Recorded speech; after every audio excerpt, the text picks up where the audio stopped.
Welcome to the World Championship Air Race Podcast, giving you the behind-the-scenes look into the World Championship Air Race. My name is Alex MacPhail, and I'll be chatting to guests from the air racing community all around the world. Make sure to subscribe on your podcast platform to keep up to date with our latest releases. Now fasten your seatbelts, prepare for takeoff, and let's get airborne.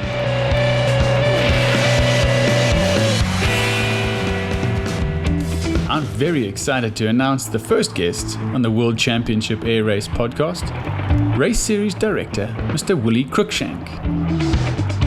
After serving 3 decades as a frontline fighter pilot, a decade flying formation aerobatics on the UK airshow circuit, and coordinating race events with the Red Bull Air Race Series, Willie and his team are now bringing you the World Championship Air Race.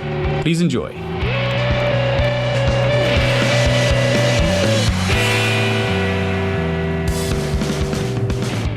Good day and welcome. Very excited to have my guest today, Willie Cruickshank, at the World Championships Air Race Podcast. Willie, great to see you. You're looking fresh and happy and excited. How are you doing today? Great to see you, Alex. I'm good. Yeah, really good. It's a Friday morning and that's a great place to be. Well, for me, the last few weeks, Friday has been fly day. I've been getting back into light aircraft flying, not too dissimilar to the aircraft sitting behind you there. And Friday is a good day for a conversation about all things flying. I want to go back just a while, just so we can set the scene here for everybody who's listening. Formative years for you. What was your influence? And, when I say formative years, 14 to 18, that time of your life, what was it that made you look to the skies? What made you excited about flying and eventually joining the Air Force? Yeah, I don't really know, Alex. There's nothing in my family that goes back directly linked to flying, but just from my earliest memory, I can remember just thinking all I wanted to do was fly and be a pilot. I remember vividly sitting in school classrooms, looking out the window at contrails going through the sky above Edinburgh, where I was at school, thinking, you are the luckiest people alive. I wish I was up there doing that instead of sitting down here. It's all I ever wanted to do. I didn't have a plan B, which was maybe a little bit naive of me at the time, but I just wanted to be flying. That was all I wanted to do. And that's not dissimilar to lots of other pilots that I've spoken to. No plan B, all in on plan A, which is great. It does allow you to focus. And obviously you had the right aptitude, you had the right school marks, and I know you go into gliding at a younger age too, but applied and joined the Air Force, a little unconventional in that you went the navigator route first. Tell me about that experience, working in a team environment where you were supposedly being sort of more supportive role in the back seat, fast jet fighters, and then the conversion over from being the weapons operator, the navigator, to being a pilot. Sure, yeah, well, it was at the time, it was an unconventional route into the front seat of a jet, but subsequently there have been others that have done the same thing. I was part of a group of guys that did it at the same time. So back in the early to mid 80s, the RAF was replacing its single-seat Lightning fighters and Jaguar fighters, some of the Germany-based Jaguars, with 2-seat Tornadoes. And that meant they were in urgent need of finding some navigators to fill the back seats. So when I applied to join the Air Force, it was, what do you want to be? And I said, I just want to be a pilot. And of course, the guy in the recruiting office said, if you also say you want to be a navigator, it will show that you're really committed to the Air Force, and that'll help you become a pilot. It'll work in your favor. Of course, it didn't. It just said, great, we've got another guy here who said he's happy to be a navigator. So I was offered a place as a navigator straight from school, and I got in touch with the RAF schools advisor, a wing commander guy at the time, and I said, what do I do? And he said, get to Cranwell, and as soon as you get there, say, there's been a bit of a mistake, and I'm meant to be a pilot, and they'll sort it out there. And I went, okay, that's great, yeah. So I went to Cranwell, started training, officer training, and said that to my course instructor, and he went, no. Just get your commission, get some credibility, get your commission out of here. When you get to nav school, say there's been a mistake, and actually I should be a pilot, not a navigator. So I passed out of Cranwell, went straight into nav school at RAF Finningley. And day one, put my hand up and said, I'm sorry, there's been a big mistake. I shouldn't be here. I'm meant to be a pilot, which is not the thing you should say on day one of nav school in front of hundreds of navigators. But anyway, I knuckled down, went through nav school, and then straight onto the Buccaneer. And it's interesting, you said, their supporting role. Actually, in 2-seat fighter aircraft, they're equal roles. One doesn't support the other any more than, vice versa.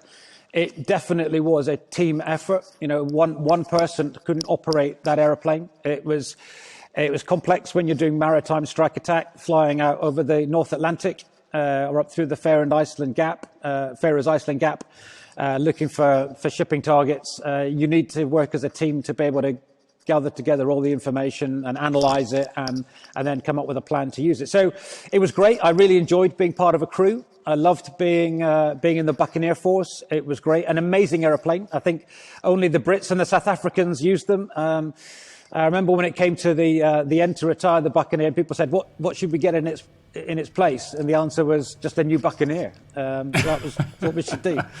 It was a great aeroplane, and I loved it.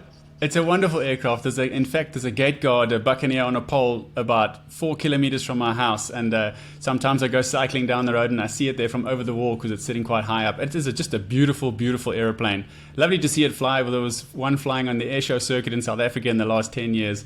And the sort of striking image that stays with me is that bleed air over the wing. You see those puffs of condensation, the moisture. It's a beautiful thing. It's beautiful in the air. It's beautiful on the ground. I've never been inside it, but I must imagine it must have been beautiful from within the cockpit.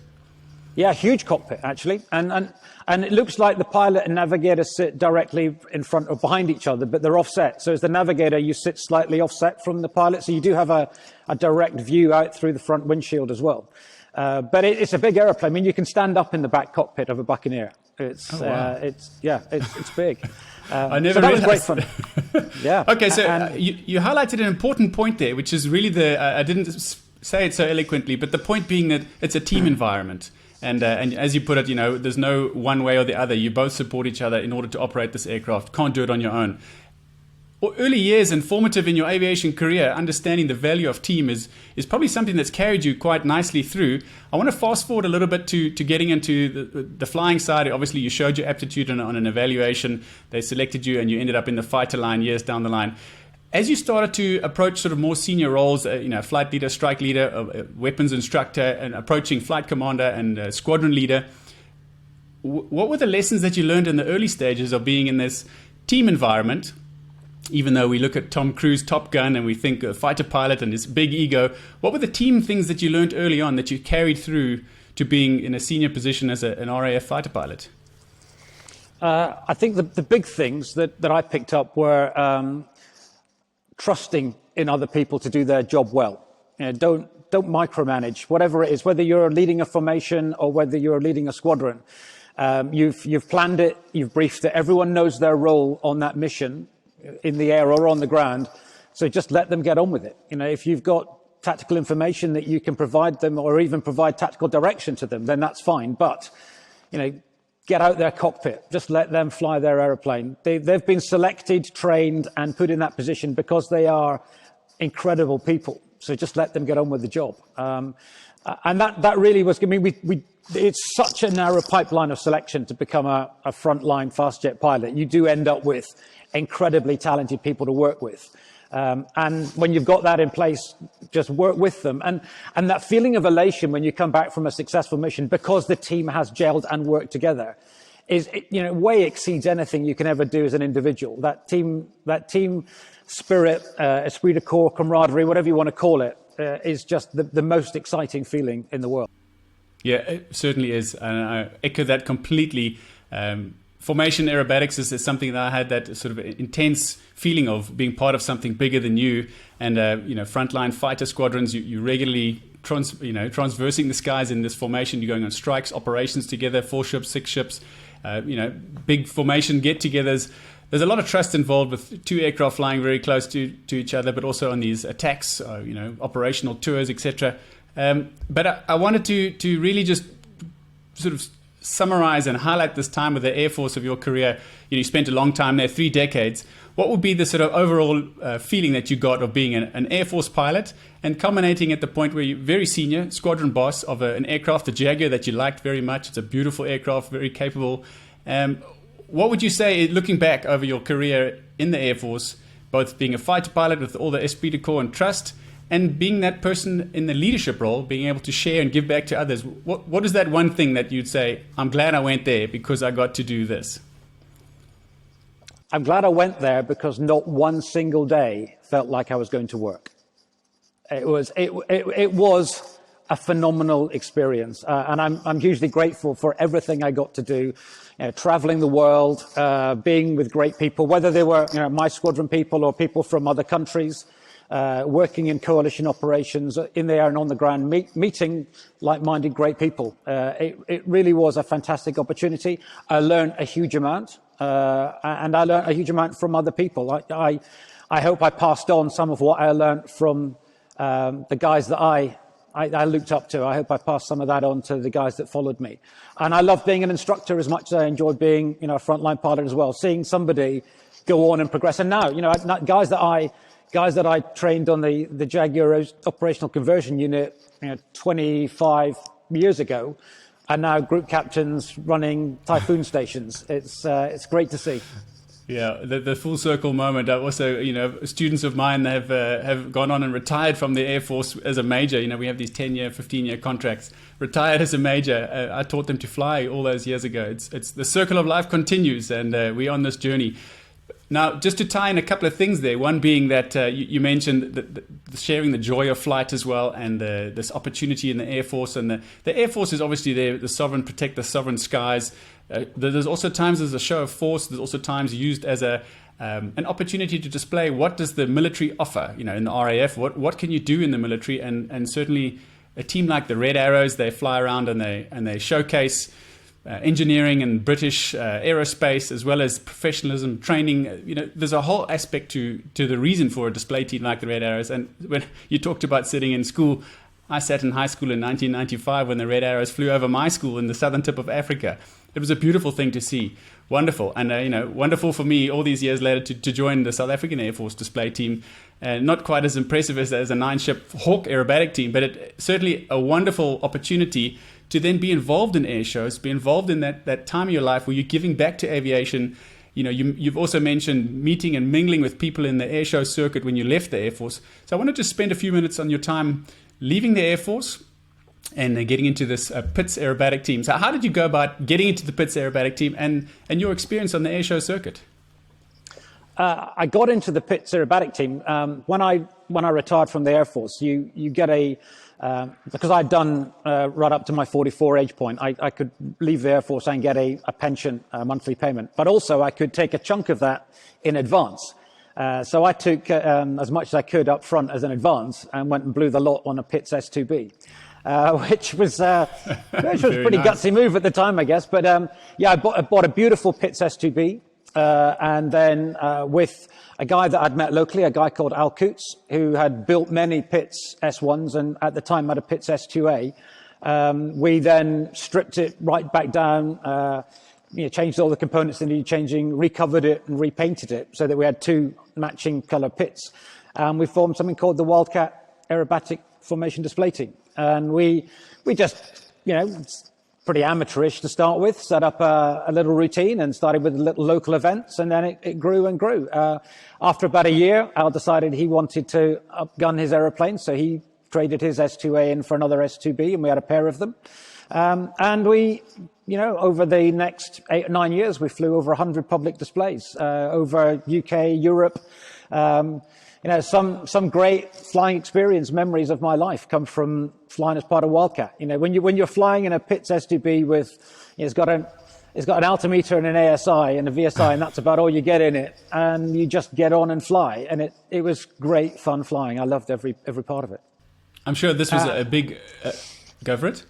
I was going to say, you asked about on the ground, and it was Al and I had both grown up in Scotland, going to air shows and being in awe of what we could see, and we both felt that at our stage of life we wanted to enthuse and excite younger people to get into flying as well, and we had lots of initiatives. We had the Wildcat Cubs and things like that, where we'd go to air shows and we'd spend lots of time on the ground giving out postcards and stickers and letting people sit in the aeroplanes and just trying to make people think that flying is cool and they can do it. And that's what it was all about, really.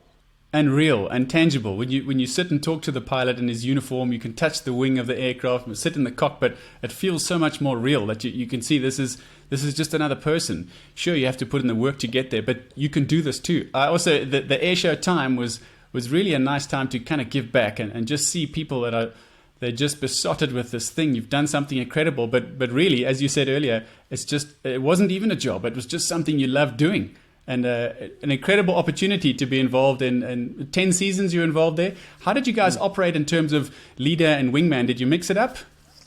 No, we kept the same all the time. So Al was always the leader. I was always the wingman. So I was always the one that was out of position. You know, it was never his fault. Right. No, we did well. I mean, you go back to that leadership thing about and teamwork, trust.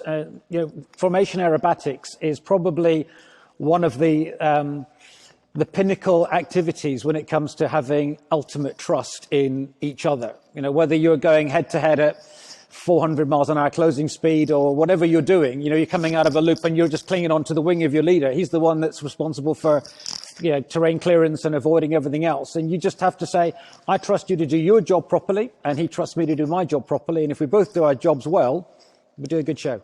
Yes, it's a great way of putting it all together, and it doesn't help. You mentioned earlier too, have trust in your person that they're going to do the job properly and don't micromanage them. Imagine if you were the number 2 in the formation trying to micromanage the leader. What's the right height or amount of G to pull out of the bottom of the loop? You're second guessing what he's busy with. But actually, the most important thing is you're not concentrating on station keeping. And if it was the other way around, if your leader was now pulling out of the loop and wondering, well, is he right? Is he in position correctly? Does he need to step it up?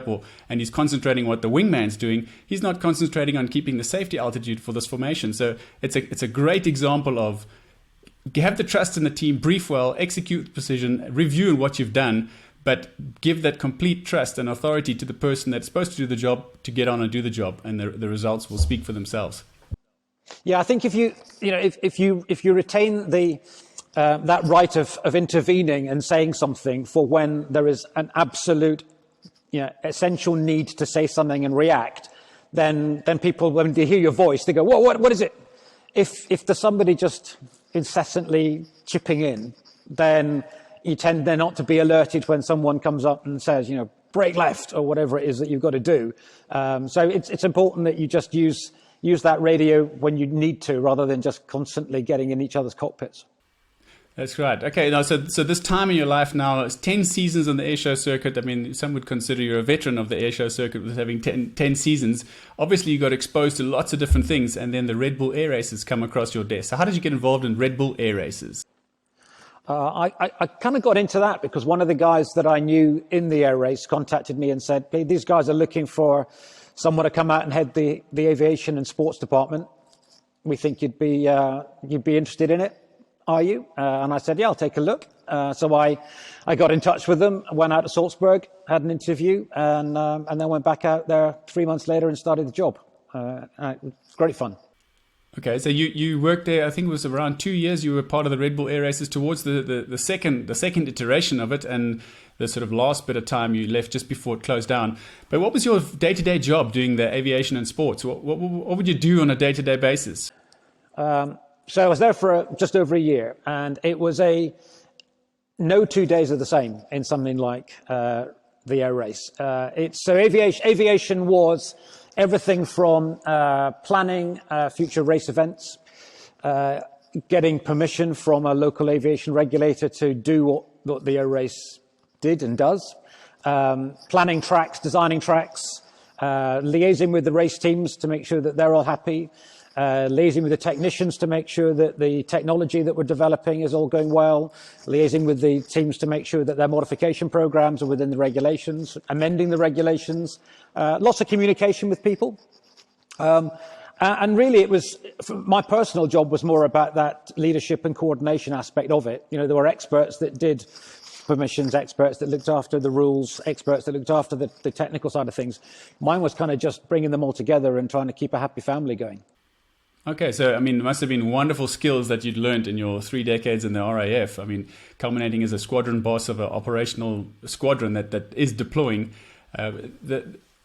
as a squadron operates, you've got a weapons officer, you've got a flight commander, you've got a training officer, you've got all these key positions that manages the different disciplines within the squadron. And the squadron, not only that, but the squadron deploys and actually has to go and do things. Must have been a wonderful experience or a wonderful opportunity for you to sort of lean on all those skills built all those years ago to now develop a similar thing, although there's no warfare. But you need these experts in your team, and you're deploying 10, 12 times a year. It must have been a great experience to move the skills learned in the military over to a civilian life in a semi-air show arrangement.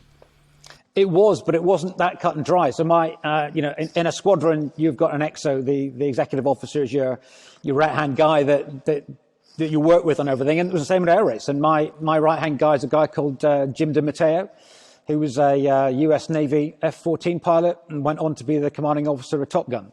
And Guido was the race director, and he and I worked hand in hand to make sure that the race was planned and executed safely and effectively. And it was great having that similar military mindset of get on and do it. And actually, the US Navy have a more similar mindset with what I would say from the RAF than the US Air Force has with the RAF. I found that we had a lot in common right off the bat. We're still great friends today and can't wait to be working together again soon. Okay, well, that brings us to that. So let's get into the exciting part now. World Championship Air Race is about to commence. Next year is the initial season, and it really is, as you've said before in other interviews, this is the World Championship Air Race begins now. We're taking what the lessons were learned from Red Bull Air Race. They've done a great job in the first and the second iteration of it, and you're taking a lot of the good and building upon it. So talk us through, what is World Championship Air Race? So World Championship Air Race is building on the legacy of the Red Bull Air Race. As you say, for many of the fans of the Red Bull Air Race, they will be able to look at World Championship Air Race and 90% of what they see in front of them, they'll recognize. It's the same pylons on the track because we've bought the pylons from Red Bull and all the other equipment that goes with it. It's a lot of the same aeroplanes and pilots because a lot of them are coming to race in this championship. And in terms of people that are keeping it safe and organising it, they're the same as well, like Jimmy DiMatteo. And that's because those people built up 16 years of experience, unique levels of experience in putting an event like this on. Securing their involvement was absolutely key. We're very fortunate also that we've got people like Paul Bonham and Nigel Lamb, previous world champions in the World Championship Air Race, as part of our advisory board, and Steve Jones, who was the head of training at Red Bull Air Race. So we're bringing all that expertise together.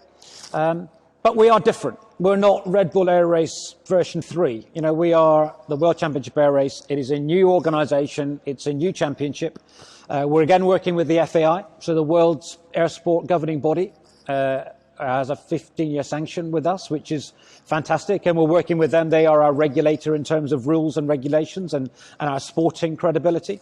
But I think it's as you say, we can learn on all the great bits from Red Bull, but also take the opportunity to advance on some of the bits that perhaps weren't picked up on because of other reasons back during the Red Bull era. And I know also, just to talk about the current times, it would have been exciting to get going, but there's been a bit of an opportunity in this reprieve right now. I know that the team has been working furiously. Certainly last year, the things were getting together and gaining momentum. However, the way the world operates now, nothing could be done this year. But it's actually given a nice opportunity for you and the team to kind of go back to the drawing board and say, well, what things can we make better? We've got an extra year to figure this out. What can we make better? So let's talk about some of those things. Maybe we should start right at the top, right at the prime position. The teams. I love this new concept of a team, a race team. It speaks to Formula One, Formula One motor racing. The team Mercedes has a driver, it's Lewis Hamilton, but they're not the same thing. Although Lewis is driving for Mercedes, Mercedes will drive whether Lewis is there or not. And Lewis, while he works for Mercedes, he could race for any other team too. So tell us how you've brought that concept into World Championship Air Race. Yeah, so previously the situation would be that the pilot was, if you like, front and center, the team. Of course, the pilot was dependent on a technician and a team coordinator and a tactician, but ultimately the pilot was in the aeroplane on the track. And when the pilot said, I want to stop racing now, that was it. He left the series, gone completely.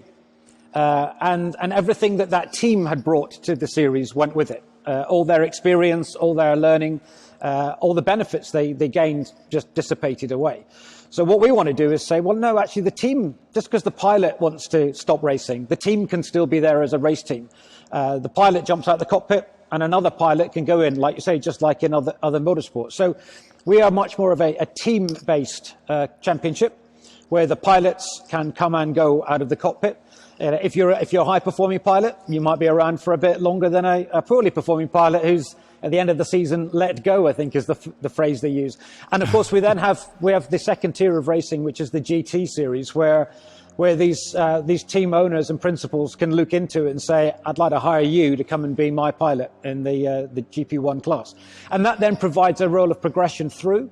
And then the ultimate sort of point of that journey then is we have the Air Race Academy, where we'll start to identify and bring on the new talent that will then feed into the GT series, that will then feed on into the GP1. So we're kind of creating this whole ecosystem of race team, race pilot creation. That sounds great. And I know that there's a bit of a distinction on the GP1 and the AeroGT. So the GP1 being the format that people would be familiar with. They'll see it racing, and if you're not an aficionado, you might not even notice much difference at all. But talk us through then the AeroGT, the sort of challenger, as it were, the challenger series now, and how that's quite different. You bring in a bit of a Le Mans style to this. Yeah, we just wanted to differentiate the two race classes. One of the issues that cropped up frequently going back to the Red Bull era was that the master class and the challenger class flew very similar aeroplanes on the same track and recorded pretty similar times. So it was kind of what's the difference between the two? So we decided straight off the bat, let's build in a significant air gap between these two race classes so that the fans can differentiate between the two. So the GP1 class, for a start, will still race with things like Zivco Edge V2s or V3s and MSX, high performance race planes. The GT class are going to be racing extra 300s, so slightly slower, slightly less performance, but still a very fast aeroplane to be racing through a track on. We will also provide these pilots into a team structure. So each GT classification team will have its own team principal, who will also act as coach and mentor, and then there'll be 3 pilots in that team. And they will effectively run a relay race on the track. So they'll fly their track time, they'll land, they get out, another guy gets in, he goes off, and the track time accumulates. And the total team time at the end of it is the culmination of all 3 pilots' time. So it builds in a bit of a team dynamic. So you've got potentially a couple of guys going out there nailing it with fantastic track times, and then the third team member goes out and starts collecting pylons as he goes. And you then have that team dynamic of, how do you deal with that? What does the team manager do? How do you react? How do you change the tactics as a team? How do you build that team structure differently? So it's something that's new. We're going to see how it works. It'd be great. We're going to be very receptive to fan feedback. People might like it, people might not like it, but until we give it a try, we're not really going to know. But I think it's a good concept. At the end of that season, the top performing pilots in the GT class will be eligible in the draft for promotion and selection into GP1 if that's what a team owner wants to do. Okay, and you mentioned a former top class, the GP1 pilot would then be the mentor and the boss on the AeroGT. Would the AeroGT be a complete independent team, or is that run by World Champs Air Race, or is it a subsidiary of the main class team, or how do the teams differentiate there? So the team will be, it's an independent team. We provide the assets, so there'll be WCAR owned aeroplanes, and we'll control it. So we control who gets the licenses coming in to do the sport, but actually the team mentor, TP, will be given complete freedom to run his team or her team the way they want to do it. Oh, it sounds very exciting and a nice opportunity, because almost you triple up the chances for people to get exposed and to be involved in this. I'm sure that you get inundated, or maybe the combination of you and other people. How do I get involved in Red Bull Air Race, in World Champs Air Race? I want to do air racing. When I joined South African Airways a few years ago, one of the pilots there, Glendell, was flying in the Red Bull Air Race series, and it was just a wonderful thing for me to see. Well, here's a guy doing the same job as me, why couldn't I do this? It becomes more tangible. So what do you say to people out there right now, or what's happening? Are you fielding a lot of requests? What is the message that goes out to people when they say, can I do this? Yes, you can. Yeah, that's the answer is, of course you can. There's one of the. I can't give too much away about pilot selection because we haven't announced that yet for this season, and I'm going to keep that under wraps for now. But one of the guys that flew in the Challenger class in the Red Bull Air Race, an Italian pilot called Dario Costa. And as a young boy, he went with his mother to Red Bull Air Race, and saw it, and said, "I want to do that." And he went and he did 3 jobs to earn the money, got a pilot's license, went into aerobatics, got another job to bring more money in. He then went and started working at Red Bull Air Race on the ground as one of the aviation ops managers, and then made his way into the cockpit. So he went from that young kid at an event going, I want to do that, and made it all the way to being a race pilot. So it can be done. Historically, there was quite a big focus on recruiting pilots that were already very successful aerobatic competition pilots. Sure. I think in the early days of the air race, when it was less structured, that was probably a very good and logical thing to do.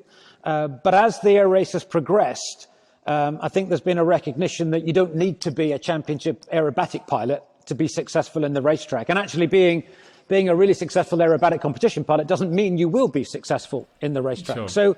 So we're opening up the channels of recruitment, and now we're setting up a global network of air race academies where wannabe race pilots, they already have to be a pilot, and they already have had to have done some dynamic maneuvering, aerobatic type flight, and they can go to one of these academies and be assessed by an air race pilot of past or present, who will then say either, yeah, I think you're good enough to go to the UK for an evaluation camp, or I think, fly with me for the next 5-10 hours and I'll give you a bit of experience, a bit more top tips, and then maybe you'll be good enough to go. So we start to get a route of recruitment of new pilots based on competence and attitude rather than solely their CV. And I think that's definitely the way we want to go. We want to see younger people coming into the air race. So Steve Jones, the head of training, says, the younger we can get them, the easier they are to train. They're far more receptive to learning the new skills in their early 20s. Once you start recruiting air race pilots into their mid-30s, you've kind of missed that boat. So we want to attract more young blood into the air race, and from all areas. We want to diversify the pool of pilots as far as we can. That sounds great. It's exciting news, and I'm sure people listening now will be hopping up and down thinking this is wonderful. And you've mentioned a few things. I want to zoom in. I know you don't have all the answers yet, but whatever you can share about it, that'll be great. The academy. So this will be the sort of entry-level tier, the basic tier. It sounds to me, the way you described it a moment ago, that it will be almost like a franchise, fully licensed through you, but in various places around the world, not something that you're going to directly operate, but you'll have oversight into. Do I understand that correctly? Can you speak more about the academy and where they would be potentially in the world? Yeah, so at the moment we're talking to guys that we could end up with a good 7 or 8 different academies dotted around the world. At the moment we don't have a full picture of what the appetite is to go to them, but that's starting to emerge. I think my inbox of applicants at the moment, just over 20 people have already been in touch saying, how do I become an air race pilot? And everybody that writes saying, how do I do it, gets a reply and goes into the pool ready to go into the academy when it starts. So yeah, it'll be around the world. It is very much about just saying to somebody, I think that you've got what it. I think if you go to the training and evaluation camp where Steve Jones makes the decision on who's safe to be licensed or recommended to be licensed, then that's a great thing to do. We had the last training and evaluation camp I was involved with. We had 2 young pilots came to it. One of them came from the F-16, and one came from flying a Pitts S1 on an airshow circuit. Both of them were phenomenally good. Sammy Mason, who was the American Pitts pilot, then joined the Challenger class at Red Bull and has done really well. And I'd be surprised if we didn't see him around on the racetrack again. And if it hadn't been for other commitments, the young F-16 guy would have been put in a race plane as well. He was, within 2 or 3 days, he was down amongst the pylons racing pretty competitively. And up until about a month before that evaluation camp, he had never even flown in a tail dragger aerobatic aeroplane before. Wow. Yeah. Well, it's very encouraging news, really. It's wonderful to hear, because I know people listening think, I didn't make it into the Air Force. I'm 25 now. I'm just still working through my PPL, my CPL, whatever it is, but I really want to get involved in something. And what you're saying is like music to their ears, saying you can do this. Put in the hard yards and focus and look out there and get in touch online with World Championships Air Race. I know that there's a big drive, media drive. There's lots of different channels where you can follow and get involved and keep up to date. And certainly this will be very encouraging news to a lot of people. Yeah, either you can contact us through the website or DM us on one of the social media channels, and we'll get right back to you. We'll respond to everything. That's wonderful. Okay, now to talk a little bit more about some of the specifics going forward. I know you've talked about. Did we talk about aircraft? And I'm looking at these aircraft behind you. So you mentioned the V2, V3. Those are the sort of the main line. Is there any updates on the future of what is air racing? We talked about electrification. I know that's part of the vision. Is there anything you can share about sort of the longer term view about going green but still being an awesome presence in the sky? Yeah, we definitely want to engage with and bring in as much of this future tech that's coming in aviation development at the moment. Urban air mobility is growing rapidly, way faster than I expected it was going to grow. And we certainly have our vision on having an electric vertical takeoff and landing new race vehicle on our tracks, maybe within 4 or 5 years. We're currently working with a development partner in the US, looking at building us an amazing race vehicles. And that's going to be fantastic. And we're also looking at options for going, a stopgap electrification of the edges on the way to that point. We're currently, scoping that piece of work with industry partners in the UK to see how we'd go around doing it. It's important that we do that. It's also important to recognise that, we want to reduce our environmental footprint as a global travelling air race series. But it's important in that to recognise that only about 3% of our carbon footprint relates to the aeroplanes on the racetrack. There's an awful lot of carbon footprint you reduce by lightening the logistics footprint, by reducing the long haul flights that we take, by finding a different way of power generation for everything else around the racetrack. So there's a great deal of work that's currently going on to significantly reduce our carbon footprint based on the pre-existing Red Bull model, and then ultimately, yes, it'll extend to aeroplanes on the track. But actually, we don't want to have a disproportionate focus on reducing the environmental impact of a dozen aeroplanes compared to flying 140 people halfway around the world every month. So there's much more we need to do in the bigger picture of the event before we get too narrowly focused on one small part. But yeah, I think electrification is on the track, definitely. It's a part of the plan. And then eVTOL is next in line. The one thing that's different about our kind of motorsport from everything else, Alex, is that technology is number one. So is the technology available? And already there's electric aeroplanes. Now, the electric aeroplanes out there at the moment don't fly at 250 miles an hour, plus or minus 12 Gs, and roll at 420 degrees per second. So they're not there yet, but we're working towards that. So is the technology ready? Is it commercially viable, i.e. is it affordable for us to put in the race? And the third and most important one for us is, once we've implemented that change, will the local aviation regulators that give us our permission to race say, yes, the safety case for that new air vehicle is still strong? Now, when you're building a safety case on a Zivco Edge airframe with a Lycoming 540 engine in it, there are literally hundreds of thousands of flight hours that we can relate to for a safety case. And we've also got 16 years of Red Bull Air Race behind it as a safety case. So our risk assessment is pretty strong. When you start then saying to the regulator, no, this race is going to involve an air vehicle that we've never used before, and it hasn't really got much safety case history behind it. it's pretty easy for them then to say no. So what we need to do is be very cautious that we don't overstep that timeline and get too ahead of the game with the technology before we've actually got the regulator to say, yes, you can race this. Because our type of air racing is up close and personal. You know, we like to be within 200 meters of the crowd. That's what we aim to be. And that means that we're asking the regulator to give us a permission to go and do something that we need to demonstrate is definitely within their risk appetite. And sure. That's important. And you'll be one of the very few people in the world that will be able to be doing the sort of demonstration of this and proving of this. And so how do you do that at the same time? So you make a good point there. If you put all your effort into something that's only got 3% of the impact, then you got to just do it measuredly. But you've talked about being within 200 meters of the crowd line. So let's get into the actual exciting event. So 2022, this is around the corner. I mean, already people on the media are following on the buzz that's happening right now. You've had a few press statements. Tell us about an air show event, a race event. World Championship Air Race arrives in a city, and what happens the days before? Is it weeks before? People coming, you're getting involved in local schools. Tell us about some of the exciting things that you want to bring. That is not just race day, but everything else.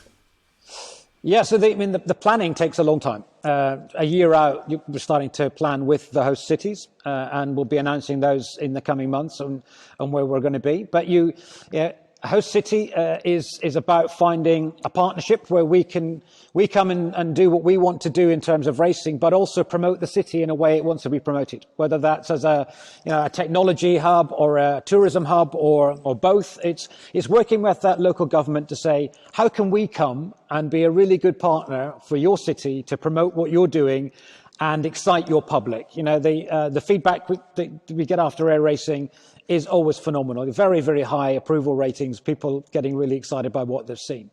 There's a lot of planning to be done. There's planning around two key locations. There's the race track, which is based on something called the race box. And the race box is a 3D volume box. It's about 1 kilometer long, 600 meters deep, and about 1,000 feet high. And that's where we'll build our racetrack in there. And we do that anyway. I mean, the beauty about air racing, unlike other motorsports, is that the whole of the planet's covered in sky. So we're not restricted to flying on a race circuit or on a river or on a lake. We can race anywhere. Anywhere the regulator says that's okay to come and race here, we can race in the sky. Predominantly we race over lakes, coastal waters or rivers, but also we race on land as well. We just need a space that's that big. But generally, if you want to get up close with people, then a nice beachfront or a waterfront is an ideal location. And then we've got the race airport. So we need to find somewhere that's got a 700-meter long landing strip. Quite often, not an airport, not an existing airfield. It might be the start-finish straight on a motor racing circuit. It might be the promenade in front of a beach. It might be a main road that gets closed down. We'll just find a 700-meter strip of what we're doing. If I think back to one of the most interesting ones was in Kazan in Russia, where the runway was on a sloping start-finish line on a motor racing circuit in the bottom of a quarry. Wow. Yeah, I mean, it was. So you guys are flexible. You're saying you can do the job. Yeah. So we just have to find somewhere we can go and put that in. So then we have the event production team that will go out there and actually plan the sites. Where do we put staging? Where do we put seating? Where do we put the chalets? Where do we put the signs and the sound and all that kind of stuff? The track people. So Marco and his team at Aqua Events, they've got to go out and scout the water. Is it a sandy bottom, a rocky bottom? Are there cables or pipes? It's quite an in-depth bit of work to actually survey where the race box is going to go. We're going to anchor these big pylon rafts in there. Each pylon's 35 meters high. These are big structures, so we've got to get them in place. And then as we get towards race event, about a month before, the event production team start arriving, the logistics starts arriving, and then really with about a week to go, a week and a half to go, the airport starts taking shape with the hangars being put up, the pit lane being created, the race box being established, and then race day -5, the race teams arrive. They start building their aeroplanes, because obviously the airplanes have been delivered inside a 747 freighter with the wings removed and the tail removed, all strapped down on pallets. Sorry to interrupt you. I just want to say that my heart rate is getting higher and higher. It's elevated right now. When you start talking about airplanes arriving and unpacking, I'm feeling like I'm back in that airshow environment, watching it, smelling it, feeling it, tasting it. This is incredible, Willie. So carry on. This is an amazing conversation.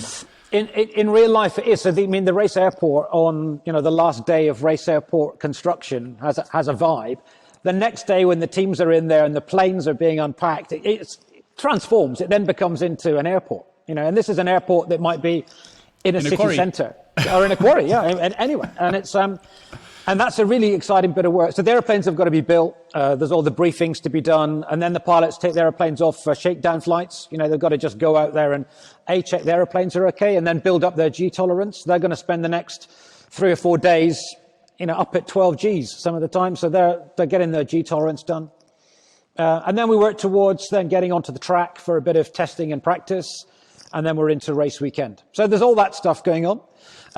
There's a lot of race activation going on, whether that's engaging with local schools as part of our outreach education program, or providing lectures places, or providing fly pasts over the city to promote the race, and all that kind of stuff's going on. And then we get into race weekend itself, and that can be anything. So look back at classic races before, racing in Porto on the river in Porto, with nearly 1 million spectators lining the banks of the river, watching that air race weekend.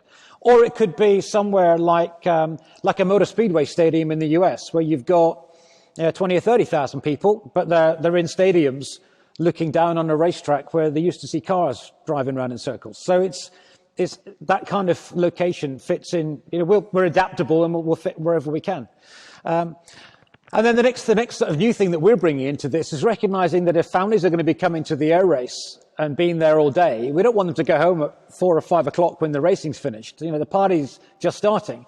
So now we're linking up with the music festival partner, and we then go on into an evening of really top A-list music festival going on into the evening, and then we pack it away and do it all again the next day. That sounds incredible. I can't wait for this to begin.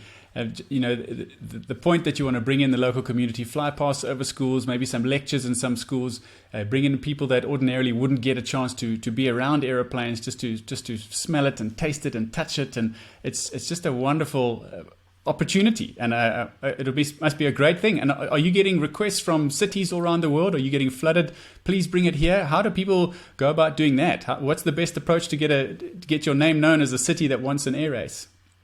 Yeah, so we've currently got a long list at the moment of 28 cities that are on that list at the moment that we're narrowing down. We want to race in 8 for the first season, maybe 9, but probably 8, and that's that'll be announced which those successful 8 are in the coming months. And it's a good mix of old and new locations, places we've raced before and places that have never held an air race, but are phenomenal, iconic locations for something like an air race. And it's great to see the interest level. And more cities coming online all the time. And again, we've got to contact us through the website or through social media. If there's any city goes, hey, why don't you come and race here? Talk to us.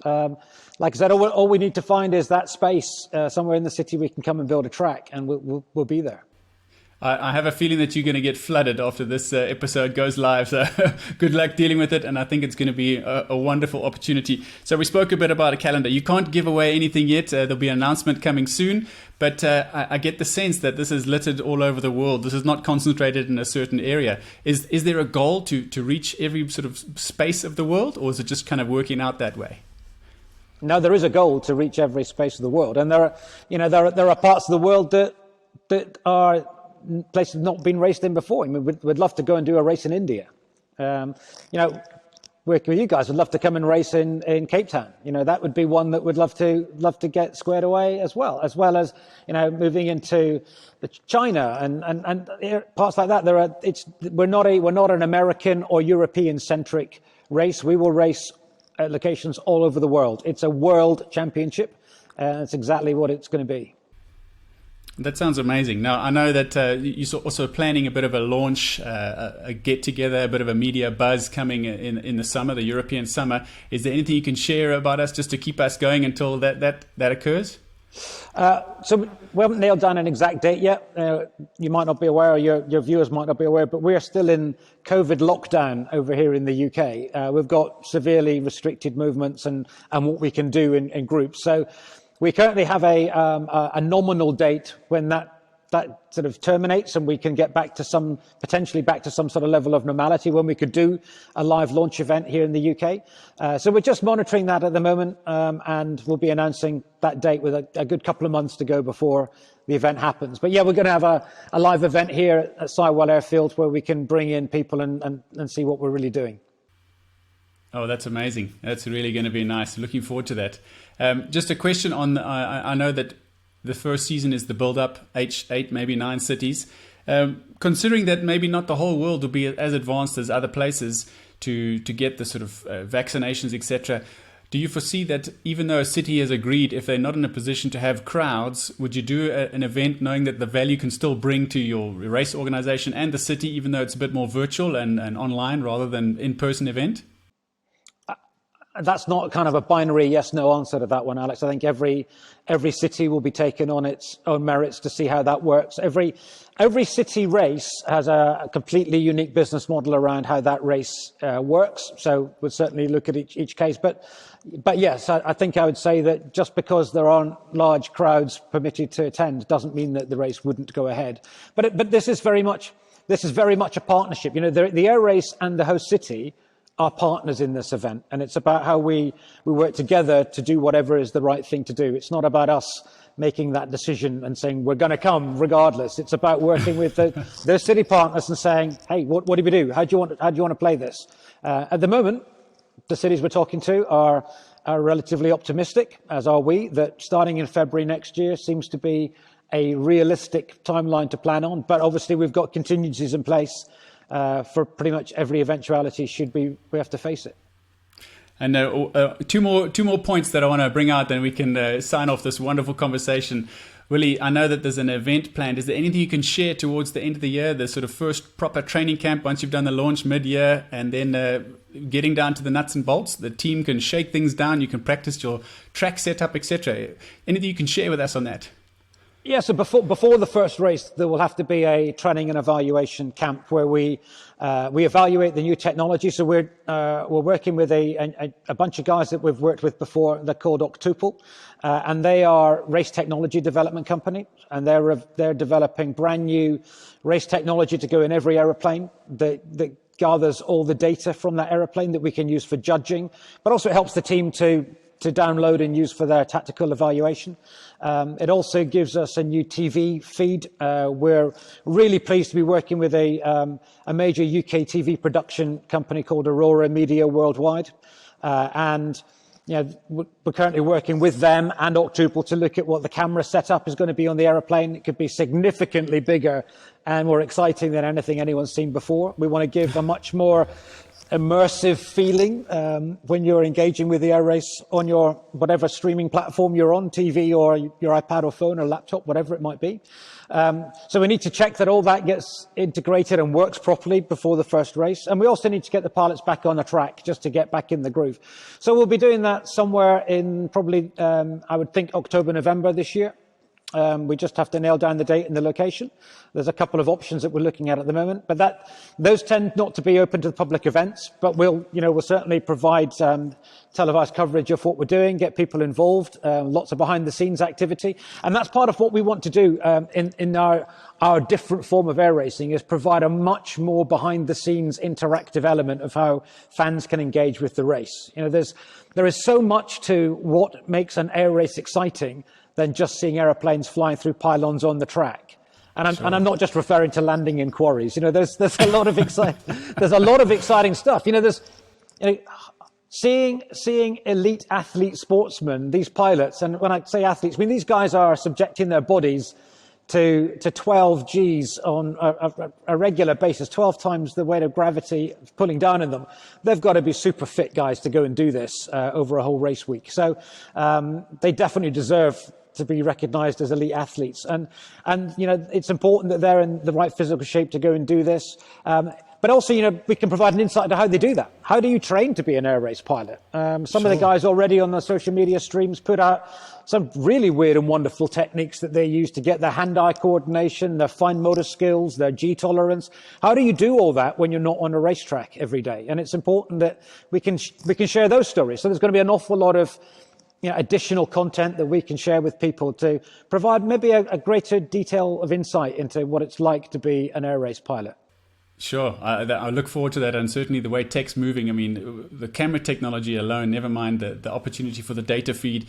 And certainly I can envisage, if you're not at the live event, if you're watching it on TV, you're not watching on one screen. It's 2 or 3 screens. It's it's a TV with maybe an iPad and a phone, looking at the telemetry data here, the video coverage on the main screen, and you can get a bit more immersed. And I think that people really do buy into this idea of digging deep into something. If you're passionate about something, you really dig deep these days. And if you want to understand what makes the hand-eye coordination better of the sort of top 3 pilots, what is it that they do, and how could I improve my own game of golf, squash, tennis, or whatever by using a technique from a high-performance environment like air racing, I think it's amazing. And then again, just the point of being an athlete. Chatting with Ben Murphy last year, there was a discussion in his team that said, if you lose 7 kilograms, it's going to make a difference. And he was already in good shape, but he set about and lost the 7 kilograms, and life got better for him as a race pilot. So wonderful tidbits that you could share with the viewing public, and being involved in an app and a data source and watching it the live feed. I can't wait. It sounds amazing. Yeah, we're looking forward to doing all that work. It's going to be really exciting. Now, last point. I'm going to push you on this, and let's see where this lands. So I believe we have an announcement to make. Are you ready? I know we can't announce all the pilots, but are we able to share something with the listeners about who is the lineup? Have we got any special names that we can mention that we're looking forward to watching in the 2022 inaugural season of the World Championship Air Race? I'll give you one. Why don't I let you? I'll let one out of the bag. So I'm really pleased that we're going to have reigning world champion Matt Hall coming back and racing with his team in the new World Championship Air Race. It's going to be great to have Matt back. Great pilot, military guy as well. Flew F-18s in the Australian Air Force, flew F-15s on exchange with the Americans. Got an amazing flying background. Had a great season in 2019, and it's great to have Matt Hall coming back. And hopefully you'll be able to find out a little bit about him yourself. That'd be great. I'm really excited to hear that news, Willie. It's great to have the reigning champ back, and then obviously he becomes the sort of marked man, and he's the one everyone's going for. But as with everyone else, he's got to learn the new rules, the new environment, and great to hear that announcement. So we look forward to further engagement with the World Championship Air Race and social media platforms. Where's the best place for people to find you, to find the teams, to get involved with the race pilots, the organization, and to keep up to date with what's happening? Social media, go to @the_air_race, to @the_air_race, or just Google World Championship Air Race and find us on the internet. Oh, that's wonderful. Willie, it's been an absolute pleasure talking with you. We've learned a lot from your background, and I can see just in this conversation the amount of detail that's gone into it, and really looking forward to the new iteration of what is a premier racing event, the fastest motorsport on the planet, and looking forward to it. Thank you for your time today. Thanks, Alex. It's been great to talk. Bye. Bye.